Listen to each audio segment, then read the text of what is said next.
Okay, so we're ready for this one. Watches and wonders. Watches and wonders. Everyone keeps asking me what I feel about watches and wonders this year. So give me a few minutes and I'm going to tell you what I feel about watches and wonders this year. The good, the bad, and the real ugly. So stay tuned.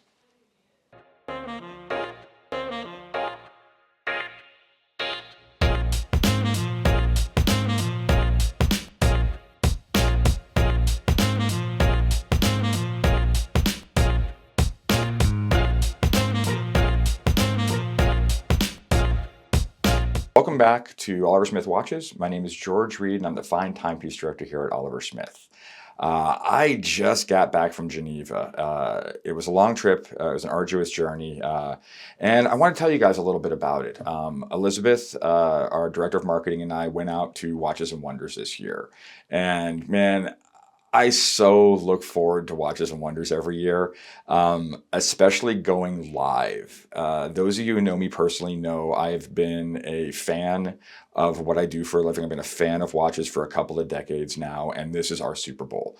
I start looking forward to Watches and Wonders when I'm leaving Watches and Wonders. I mean, we get really, really into this stuff, and this is cool. I mean, especially after the pandemic and a couple of years of not being able to do it live, not being able to do it face to face, the ability to physically go there and see the watches firsthand, first time, form your own opinions is really awesome. And I kind of forgot how much I liked that. So this year we get there, walk in on Tuesday, and whether you are an authorized dealer, a boutique director or not, the first place you head is that Rolex and Patek Philippe area.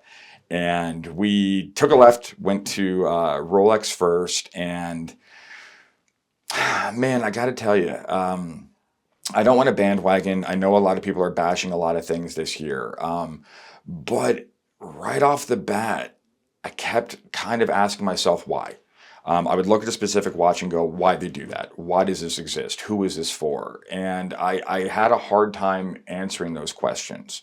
Kind of walked all the way around. We saw the Oyster Perpetual ball pit dial right into all of the Daytonas, into the sport watches, and most of it, I mean, it's all well done. It's Rolex. You know, how can it not be? But again, it's like this weird change for change's sake. So real quick, we run over to Patek Philippe and a bunch of the same. Cool chronograph, pilot watch, but again, why? Why is this done? I looked at the rose gold Aquanaut with the annual calendar, and beautiful, incredibly well finished. But again, why? And then I kind of go, oh, it's in the ladies' catalog. That's actually kind of cool. So then you start scratching a little bit deeper and kind of going into more stuff.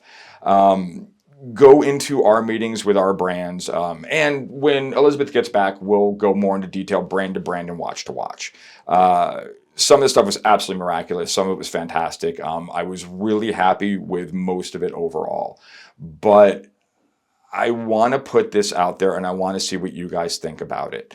I think the reason it all felt phoned in, it all felt very, very contrived and maybe even a little repetitive. Is this industry one that needs to reinvent itself every year? I'm starting to think it doesn't.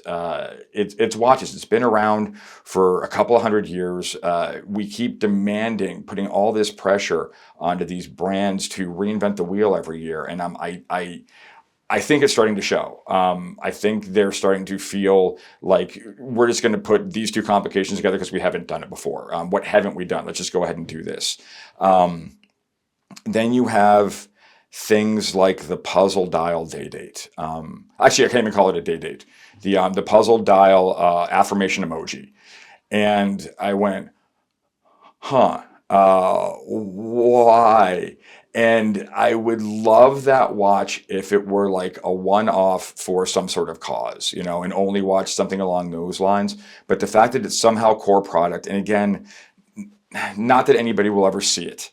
By the time I actually see one out on wrist, it's going to be a couple of years from now, and I'm sure I will have changed my opinion. But my initial reaction to it was not very good. I don't think I'm alone on that. Again, execution is wonderful, but the end result is, how did this get greenlit?